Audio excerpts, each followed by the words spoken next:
Welcome to the deep dive. Today we're tackling cybersecurity threats and attacks. Yeah, it's a big topic. We've looked at sources covering risk management, specific attacks, and the risks in the cloud, mobile, even the Internet of Things. Right, all those smart gadgets. So our goal really is to give you, the listener, a clear, concise picture of the cyber threats out there today for everyone, individuals and organizations. Exactly. Just the essentials you need to grasp the risks in this connected world. Okay, let's dive in. What exactly is cybersecurity risk management? Well, fundamentally, it's about protecting an organization's digital stuff, their IT infrastructure, critical data. Protecting it from bad actors. Precisely. Using a mix of tech, established processes, and best practices. It's all about keeping information confidential, ensuring its integrity, and making sure it's available. The CIA triad. Right. Confidentiality, integrity, availability. And if attacks succeed. The impact can be huge. We're talking monetary losses, sure, but also non-monetary things, losing customer trust, regulatory trouble. That's what keeps executives up at night. Data breaches, services going down. Definitely key concern. So it's not like you can just set it and forget it. Oh, absolutely not. The threats are always evolving, so you need a proactive approach, constantly innovating your defenses. Makes sense. Okay, who are these threat agents then? The people doing the attacking? They can come from anywhere, really. Inside or outside an organization. Their goal, to negatively impact data security. Can you give us some examples? Who are we talking about? Well, you have your typical attackers or hackers, maybe advanced persistent threats APTs, often state-backed, playing the long game for espionage.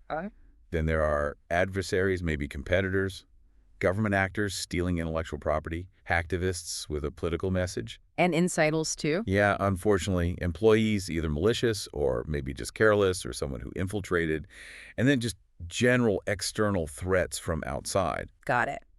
So let's get into the how. What are the main types of attacks? We tend to categorize them. You've got network-based, host-based, targeting specific machines, social engineering. Playing on psychology. Exactly. Then application-based attacks, physical ones, and even supply chain attacks. Let's zoom in on network attacks first. Anything particularly interesting there? Reverse shell attacks are quite clever. They make the victim's machine call back to the attacker, bypassing firewalls. Sneaky. Yeah. Then replay attacks, basically eavesdropping and reusing captured data, like login credentials. Return-oriented attacks use tiny bits of legitimate code gadgets to build malicious functions. Wow. And spoofing. That's impersonation. Right. Faking an IP address, an email, a domain name like DNS spoofing that could redirect you from, say, yourbank.com to a perfect fake copy designed to steal your password. Oof. Okay, what about attacks aimed at applications? SQL injection is a classic. Injecting malicious database commands through a website. To grab data? To grab data, modify it, delete it. Then cross-site scripting, or XSS, injects bad code into a website that then attacks other visitors' browsers.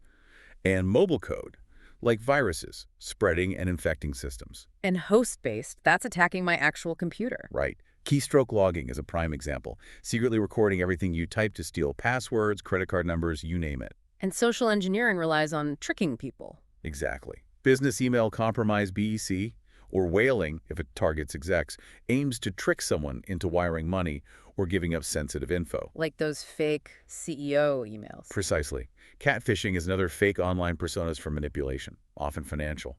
Even just grabbing old hard drives from the trash can be a physical attack vector. And supply chain. That's attacking you via a trusted third party. Like a watering hole attack, they compromise a website they know you visit, maybe a supplier portal, and wait for you. It sounds like these attacks often follow a pattern. Stages. They often do, yeah. Yeah. Starts with reconnaissance, finding out about the target. Then gaining access, exploiting a weakness. Getting a foothold. Right. Then maybe escalating privileges for more control, maintaining access so they can stay in. Then the actual goal network exploitation, stealing data, causing disruption. And finally, Covering their tracks, deleting logs, disabling audits, trying to hide their presence. okay, looking ahead, what about emerging threats? Cloud, mobile, IoT? Big areas. Cloud has risks like shared vulnerabilities, malware injections specific to cloud platforms, compliance issues. Loss of direct control, too. Definitely. And data loss, managing multiple clouds, IP theft. Mobile has malware in apps, lack of updates, physical theft, unsecured Wi-Fi risks. And the Internet of Things, all those connected devices. Huge attack surface. Poorly managed devices, device spoofing, using compromised devices to launch bigger attacks, information theft from sensors, outdated firmware. Like ransomware hitting your smart fridge. It could happen. Ah. Or using thousands of compromised devices for a denial of service attack. Okay, one last thing, threat modeling. What's that in a nutshell? It's basically a structured way to think like an attacker. You identify potential threats, analyze them, and figure out how to mitigate them before they happen. Using threat intelligence. Exactly. Understanding the current landscape is key.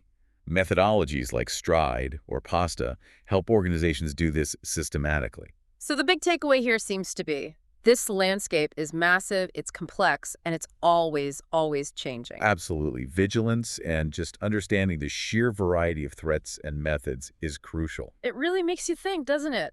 With everything so interconnected, supply chains, the cloud, how do we build a more, collective defense? That's the question. How does individual awareness, your awareness, help defend against these huge, sophisticated threats targeting big systems? Something to ponder.